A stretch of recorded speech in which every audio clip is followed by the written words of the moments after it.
আসসালামু আলাইকুম এভরিওয়ান, আশা করি সবাই ভালো আছেন। চলে আসলাম নতুন একটি ভিডিও নিয়ে।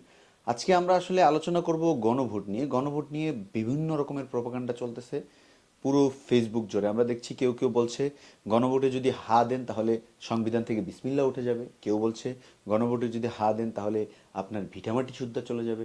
কেউ বলছে গণভোটে যদি আপনি হা দেন তাহলে পাকিস্তানের আন্ডারে চলে যাবেন আপনারা। তাহলে গণভোটটা আসলে কি, খায় না মাথায় দেয়? মনে হচ্ছে গণভোট মানে কোরবানির গরুর মতো, যে পারতাছে পাছায় থাপড় দিয়ে যেতেছে, এরকম একটা অবস্থা। আর মানুষ পান নাই, বারবার শুধু আমার উপরেই, বারবার শুধু আমার উপরেই। কেন কেন গণভোটে আপনি হাত দিবেন যে 12টা পয়েন্টের মধ্যে প্রথম পয়েন্টটা আমরা আজকে জান। প্রথম পয়েন্টটা হচ্ছে কি, তত্ত্বাবধায়ক সরকার নির্বাচনের ক্ষেত্রে সরকারি দল এবং বিরোধী দল মিলে তত্ত্বাবধায়ক সরকার নির্বাচিত করবে এবং তারা যেন একটা ফ্রি ফেয়ার ইলেকশন, নিউট্রাল জায়গা তৈরি হয় যেখান থেকে পরবর্তী নির্বাচনে একজন মানে গণতান্ত্রিক ইস্টাবলিশমেন্টের মাধ্যমে গণতান্ত্রিক সরকার তৈরি হয়।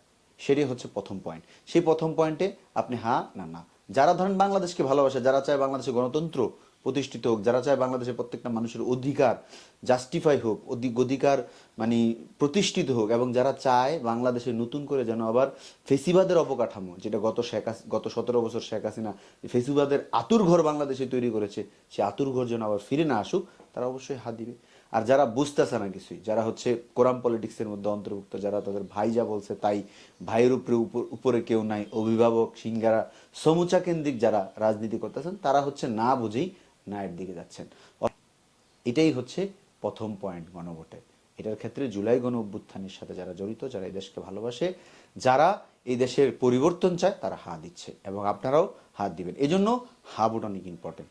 প্রথম পয়েন্ট আমরা জানলাম, পরের পয়েন্টটা পরের ভিডিওতে। আসসালামু আলাইকুম।